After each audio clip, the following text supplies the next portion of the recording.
প্রায় 26,000 চাকরি বাতিল হলো ভাই সুপ্রিম কোর্টের অর্ডারে। তোরও তো চাকরিটা চলে গেল। চাকরি যাওয়ার পরেও এত খুশি কি করে?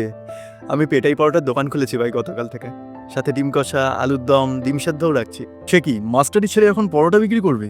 ছি ছি ছি ছি। তুই না এত শিক্ষিত, এত পড়াশোনা করেছিস, কেন কোনো সংবিধানে লেখা আছে যে শিক্ষিত মানুষেরা পরোটা বিক্রি করতে পারবে না? তাও ভাই, সমাজ কি ভাববে? হ্যাঁ, এক্স্যাক্টলি, ঠিক এইটা ভাবতে ভাবতেই আমরা জীবনটাকে কাটিয়ে ফেলি। লোকে কি বলবে, সমাজ কি ভাববে, তারপর আর নিজেদের ভাবনা নিয়ে ভাবার সময়ই হয়ে ওঠে না কোনোদিন। মানে মানেটা খুবই সহজ। কাজে কিসের লাজ, হোক না যেমন কাজ, সৎ পথেতে খেতে খাবো লোকের মেরে নয়, বিক্রি না হয় করবো পরোটা, তাতে কিসের ভয়। আর তাছাড়াও রান্নাটা তো আমার প্যাশন রে ভাই, তুই তো জানিস ভালো করি। আমাদের ছোটোখাটো পিকনিক হোক বা আমাদের আড্ডার আসর, রান্নার বেশিরভাগ দায়িত্বটা তো আমিই নিতাম। হ্যাঁ, সে তো জানি। হ্যাঁ, আর সেই জন্যই প্রফেশনটা যখন চলেই গেছে, নিজের প্যাশনটাকেই প্রফেশন বানিয়ে নিলাম না হয়।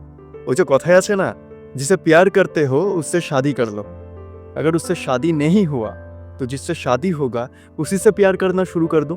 আমিও ঠিক সেটাই করছি। বেশ ভালো লাগলো শুনে। আমি যোগ্য ছিলাম, ঘুষ দিয়ে চাকরিটা আমি পাইনি, তবে অযোগ্যদের ভিড়ে আমরা যোগ্যরাও হারিয়ে গেছি বোধ হয়। হ্যাঁ, সবই ঠিক আছে, কিন্তু সরকারি চাকরির ওই মোটা টাকার স্যালারি বাদ দিয়ে এখন সামান্য পরোটার দোকান থেকে তুই মাস গেলে কত টাকাই বা রোজগার করবি? তাতে নিজের সকাল রাতটাই বা কি করে পূরণ হবে, আর সংসারটাই বা কিভাবে চলবে?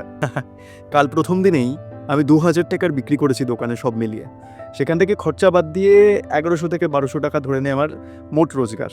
মাসে যদি গড়েও একটা অ্যামাউন্ট ধরি, সেটা কিন্তু খুব একটা কম হচ্ছে না। আর তারপর যত দিন যাবে ব্যবসা তো বাড়বেই। বাট হয়তো পরিশ্রমটা একটু বাড়বে, ফেসিলিটিসগুলো অনেকটা কমবে, তবে হ্যাঁ, একটা স্বাধীন জীবনযাপন করতে পারবো অ্যাটলিস্ট। আর আমার আগামী প্রজন্মকে একটা সিকিউর লাইফও দিতে পারবো। সেটা কিভাবে?